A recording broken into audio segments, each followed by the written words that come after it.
లాస్యనందిత మృతికి సంబంధించి మరిన్ని అప్డేట్స్ మా ప్రతినిధి మహేందర్ అందజేస్తారు. మహేందర్, శిరీష, తెలంగాణ రాష్ట్రంలో విషాద ఘటన చోటు చేసుకుంది. సికింద్రాబాద్ కంటోన్మెంట్ ఎమ్మెల్యే, యువ ఎమ్మెల్యే లాస్య నందిత రోడ్డు ప్రమాదంలో మృతి.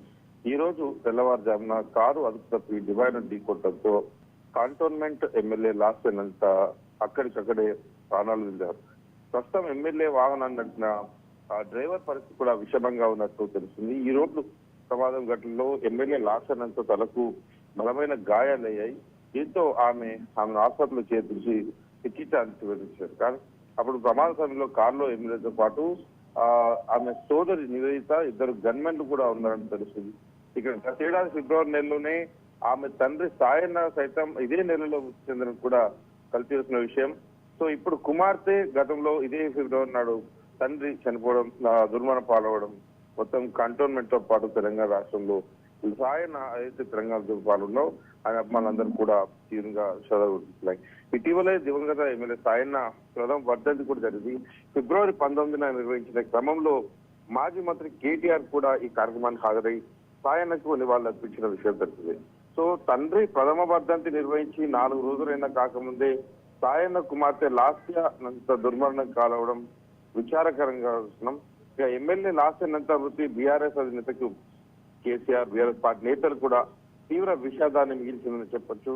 బీఆర్ఎస్ నాయకులు తమ ఎమ్మెల్యేలతో తీవ్ర విచారంలోకి వెళ్ళిపోయిన పరిస్థితి కనిపిస్తుంది. సో మొత్తంగా కంటోన్మెంట్ ప్రమాదం జరిగి ఏదైతే ఎమ్మెల్యే ప్రమాదం అనేది చూస్తే చాలా ఈ దుర్ఘటనకు సంబంధించి పూర్తిగా ఇటు బీఆర్ఎస్ శ్రేణులంతా కూడా శోకసంద్రమైన పరిస్థితి ఉంది. యువ ఎమ్మెల్యే, ఎంతో భవిష్యత్తు ఉన్నటువంటి ఎమ్మెల్యే, రాజకీయాల్లో యువత కూడా రావచ్చు, అందరికీ కూడా అవకాశం ఉందని ఒక స్ఫూర్తిని నింపేటువంటి చూపించినటువంటి సాయన్న కుమార్తె నందిత. సో ఇలా తొలిసారి ఎమ్మెల్యేగా ఎన్నికైన వెంటనే లాస్య నందిత కూడా ప్రమాదాలు వెంటాడుతున్నాయని చెప్పొచ్చు. డిసెంబర్ 24న బోయన్పల్లిలో ఆమె ఒక లిఫ్ట్ లో చిక్కుకుపోయారు. ఇటు బోయన్పల్లిలోని విఆర్ హాస్పిటల్లో వార్షికోత్సవ వేడుకలకు సందర్భంగా ఎమ్మెల్యే లాస్య నందిత ముఖ్య అతిథిగా హాజరయ్యారు. అక్కడ ఆ కార్యక్రమం ఊహించుకొని తిరిగి వెళ్తున్న క్రమంలో ఎమ్మెల్యే ఎక్కిన లిఫ్ట్ ట్రబుల్ ఇచ్చింది. లిఫ్ట్ లో ఎక్కువ మంది ఉండడంతో కాసేపటి లిఫ్ట్ డోర్ తీసుకున్నారు. దీంతో లిఫ్ట్ లోపల ఉన్న ఎమ్మెల్యే లాస్య నందితతో పాటు పలువురు ఆందోళన చేశారు. అలాగే అప్పుడు హాస్పిటల్ సిబ్బంది కూడా డోర్ బద్దలు కొట్టి ఎమ్మెల్యే లాస్య నందితతో పాటు మిగతా వారిని కూడా సురక్షితంగా బయటకు తెచ్చారు. గతంలో అదృష్టవశాత్తు ఎవరికి ఎలాంటి ప్రమాదం జరగలేదు. అలాగే ఈ మధ్య కాలంలో నల్గొండలో ఆమె కారు మరోసారి ప్రమాదానికి గురైంది. మూడోసారి ఈ ప్రమాదంలో ఏకంగా ప్రాణాలే విడిచారు. మొదట ఎమ్మెల్యేగా తాను గెలిచినప్పటి నుంచి కూడా వరుసగా ప్రమాదాలను తను వెంటాడుతూనే ఉన్నాయి. మూడోసారి ఈ ప్రమాదం అయితే ఏకంగా తన ప్రాణాలని పోయేట్టుగా చేసిన పరిస్థితి.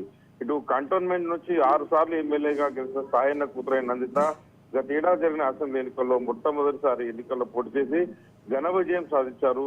సో ఇలా రోడ్డు ప్రమాదంలో మృతి చెందడం అనేది అందరినీ ఒక శోక సంద్రంలోకి తీసుకెళ్లిన పరిస్థితి కనిపిస్తుంది.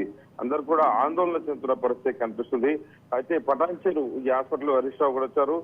ఇప్పుడు ఈ మధ్య ఉంది మొత్తం గాంధీ ఆసుపత్రికి అయితే ఆమె మృతదేహాన్ని తరలిస్తారు. తర్వాత కార్యక్రమాలకి పూర్తి ఏర్పాటు చేస్తారు. అయితే మృతికి గల కారణాలు ఇంకేమైనా ఉన్నాయా, ఇంకేదన్నా అంటే దానిపైన కూడా లోతుగా దర్యాప్తు చేసే పరిస్థితి కనిపిస్తుంది. Right, thank you Mahender.